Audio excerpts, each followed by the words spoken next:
ఒక సుదీర్ఘమైన అనుభవం ఉన్న నాయకులు కావాలి. 4 దశాబ్దాల అనుభవం, అభివృద్ధి మీద అపారమైన అవగాహన, పెట్టుబడులు తెచ్చే సమర్థత, ప్రతిభ, విదేశాల్లో ఉండే నాయకుల్ని మలేషియా దగ్గర నుంచి, సింగపూర్ దగ్గర నుంచి, యూరోప్ దగ్గర, అమెరికా నుంచి ఆ దేశాల అధ్యక్షుల్ని తెలుగు రాష్ట్రాల వైపు దృష్టి మళ్లించేంత శక్తి సమర్థత ఉన్న శ్రీ నారా చంద్రబాబు నాయుడు గారికి ఆయన నాయకత్వం చాలా అవసరం, ఆయన అనుభవం చాలా అవసరం. అలాంటి అపారమైన అనుభవం ఉన్న వ్యక్తిని, అనుభవం ఒకటే కాదు, ధైర్యశాలి. ఈ రోజుకి నాకు ఒకటే గుర్తుంటుంది. మన తాడేపల్లిగూడెం సభలో చెప్పాను, చాలా క్లేమోర్ మైన్స్ పేలిపోతే జీప్ ఎగిరిపోయి కింద పడితే చొక్కా దులుపుకొని ఆయన మళ్ళీ వచ్చి రాజకీయం చేసిన వ్యక్తి. ఈ రోజున సైబరాబాద్ ఉంది అంటే అది శ్రీ చంద్రబాబు నాయుడు గారి దార్శనికత.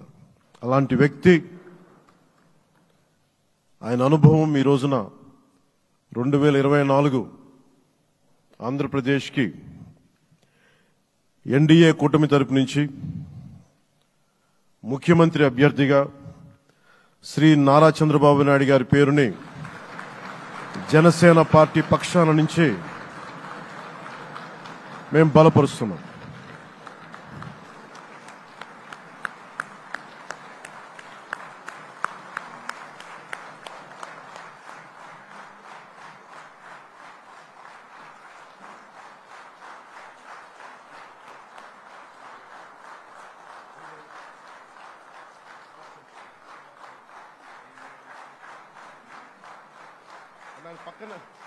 ఇది నేను ఆయన పక్కన పెట్టుకుని చెప్పాలి. ఆయన నలిగిపోయారు.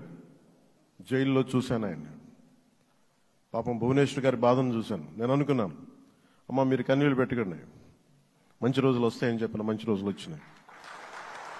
వారికి మనస్ఫూర్తిగా వారికి నా హృదయపూర్వక శుభాకాంక్షలు. మీరు అద్భుతమైన పాలన ఇవ్వాలి అందరికీ మనస్ఫూర్తిగా మీకు నేను తెలియజేసుకున్నాను సార్.